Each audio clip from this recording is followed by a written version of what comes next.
महर्षि, एक प्रश्न बार बार आता है, उसमें हमें तो कोई संदेह नहीं है जो आपके सानिध्य में संत जन रहते हैं, बट बाहर जो जनसाधारण लोग जो ईश्वर को ही मानते नहीं है, जो दिव्य शक्तियों को जानते नहीं है महाराज जी, तो हम आपसे इस पे प्रकाश चाहते हैं कि क्या सच में दिव्य शक्तियां होती हैं, चमत्कार होते हैं, उनका हाँ, प्रभाव होती, सिद्धियां होती हैं? हाँ, दिव्य शक्तियां होती हैं, दिव्य चमत्कार होते हैं, उनका प्रभाव होता है, पर उसके लायक हम हो जाएं तभी हम देख पाएंगे ना, हमारी सामर्थ्य हो जाए। अभी क्या है कि हमारे पास जितनी आध्यात्मिक शक्ति होगी उतने ही हम दिव्यता को देख पाएंगे। जैसे अध्यात्म में उसकी स्थिति भगवत स्वरूप में तन्मय है, तो जितने बड़े महापुरुष हैं, प्रहलाद जी, नारद जी, अंगिरा जी, बड़े बड़े, वो महापुरुष उसके सामने आएंगे, बात करेंगे, वो उनसे बात करें, पर यही बात हो रही है, आप सुन थोड़ी पाओगे, क्योंकि आपकी श्रवणेंद्रिय पार्थिव विषय में लगी हुई, उसकी योग्यता नहीं आई है। ऐसे ही जितनी भी दैवी शक्तियां हैं, पहले हमारे अंदर दैवी सद्गुण आवे और हम उनके सिद्धांत से चलें, फिर उनके मंत्रों का जाप करें, तो हमारे अंदर वो शक्ति जागृत हो जाएगी। अगर हमारे अंदर शक्ति नहीं तो हमें सब ड्रामा लगेगा, सब हमें नाटक लगेगा कि हमें क्यों नहीं दिखाई देता। तुम्हारा आध्यात्मिक शक्ति विषयों के भोग में नष्ट हो चुकी है, तुम्हारे अंदर सामर्थ्य नहीं रह गई, जो विषय चाहता है तुम्हें रौंद देता है। अब तुम दिव्यता को कैसे अनुभव कर पाओगे? उसके लिए तो भागवतिक शक्ति से संपन्न होना पड़ेगा, तभी तो उस दिव्यता को जान सकते हो।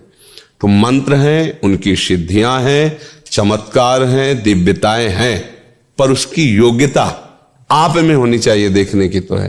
मंत्र की शक्ति, दैवी चमत्कार तभी जब आप में दैवी सद्गुण हो।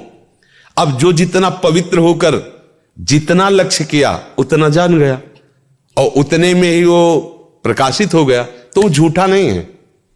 ऐसा नहीं कहा जा सकता कि झूठ है, ऐसा नहीं, ये सब है, पर तुम कितना उसे स्वीकार। हमने अपनी आंखों से देखा कि एक जानवर की ऐसे टांग में किसान के अस्त्र लग गए तो उसे खून बह रहा था, तो एक बूढ़े बाबा है, गांव में वो प्रसिद्ध थे खून बांधने के लिए, ऐसे रज लिया और 2 मिनट ऐसे मंत्र बोले, ऐसे किया, बस केवल घाव था, एक बूंद खून बाहर नहीं निकला, एक बूंद। ये हम आंखों से, तो उन्होंने मंत्र सिद्ध किया है।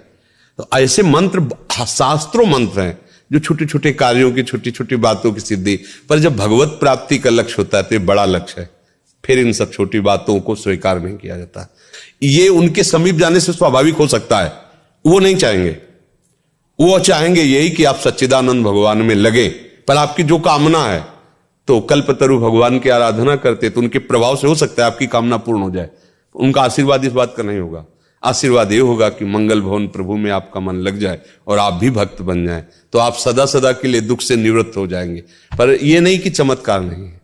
हमने देखा एक अयोध्या से संत आए हुए थे, बड़ा प्रभाव उनका, बहुत लोग साथ, वो हनुमान जी की उपासना करते थे, तो आए हमारे पास वे आए। तो उस समय हमारी होगी 17-18 वर्ष की अवस्था। तो संतों को बड़े गौर से देखना, क्योंकि संत मार्ग में चल रहे थे, तो एक एक बात देखना, कैसे उठते, कैसे बोलते, कैसे चलते, उनकी चेष्टा कि ऐसे संत। तो वो नजदीक आए और उनका कि आप क्या साधना करते हैं? हमसे बड़े अवस्था में भी थे, वो बड़ी भीड़ उनके साथ। तो हमारे गुरु जी ने बताया नाम जप करो, ऐसे ऐसे कुछ यौगिक साधन करते हैं, चमत्कार कुछ। हमने तो इसका परिचय लिया, हम तो जानते ही नहीं। ऐसे किया, केवड़ा की सुगंध छा गई, और लोगों से पूछते और कौन सी चाहिए? चमेली। ऐसे किया, पूरे वातावरण में चमेली। ये मतलब कहानी नहीं है, ये हम प्रत्यक्ष में देखा है।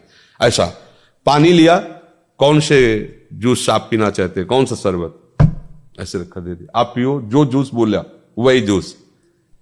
आखिरकार प्रकृति परमात्मा से ही तो है, तो प्रकृति का परिवर्तन परमात्मा मंत्र से क्यों नहीं हो जाएगा? जो परिवर्तन, खंबे से भगवान निकल पड़े कि नहीं निकल पड़े? खंबे से ही तो निकल पड़े। कुत्ते से भगवान को प्रकट किया नामदेव जी ने कि नहीं, तो उसे शरबत पानी को बना देना कौन सी बड़ी बात? क्योंकि भगवान सर्वरूप है, भगवान ही तो है सब रूपों में। उसने मंत्र के द्वारा आकांक्षा क्यों पानी शरबत बन गया, जैसे भगवान पानी बने हुए थे वही शरबत बन गए। पर यह खास बात नहीं है, हमारा मन प्रभावित नहीं हुआ।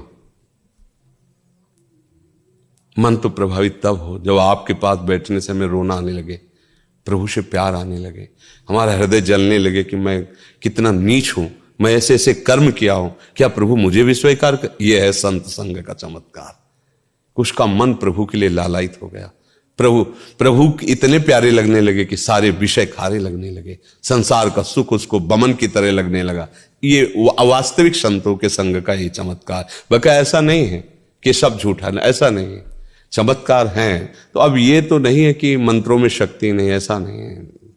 महाराज जी, आप तो बचपन से इस मार्ग पे चल रहे हैं, अभी आप वृंदावन प्रेम उपासना में हैं, तो आपके साथ भी ऐसी कोई अनुभूतियां हुई या महाराज जी? बहुत सी, शुरुआत में ही प्रारंभ हो गया था इस मार्ग में, तो जब चले ना, पर क्या था कि गुरु कृपा से बचपन में ही हमें समझा दिया गया था कि जिसका लक्ष्य भगवत प्राप्ति है, छोटे मोटे चमत्कारों में, गोस्वामी जी तुलसीदास जी की चौपाइयां हैं कि जिस समय कोई साधक परमार्थ पथ में अग्रसर होता है तो इंद्रिय द्वारों पर बैठ जाते हैं उसके देवता साक्षात आकर के, अलग अलग देवता जो इंद्रियों में विराजमान, और वो माया का वही आकर्षण उसके पास पहुंचाते जिससे वो भ्रष्ट हो जाए।